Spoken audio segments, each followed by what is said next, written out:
Charan! Dito na naman tayo guys sa labas. Kuha tayo ng dahon ng bayabas. Alam niyo ba guys na may healing properties ang dahon ng bayabas. Pwede itong gamot ng ubo. At ngayon, iinom ako nito, hindi dahil may ubo ako. Iinom ako ng guava tea dahil meron akong GERD. Pampaalis ito, nasubrahan na ata ako sa mga iba't ibang klaseng iniinom ko.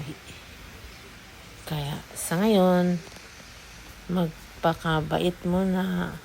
Guys, ito after mahugas, kuha ka ng lalagyan. Lagay mo muna siya dyan. Pagkatapos, yan, kuha ka ng hot water. Oh, see? Kuha ka ng hot water. Yan, ilalagay ko, tea na galing sa mansanitas. Dagdag ko na lang dyan. See? Oops. Ayan. Hayaan nyo muna dyan na maglamig siya.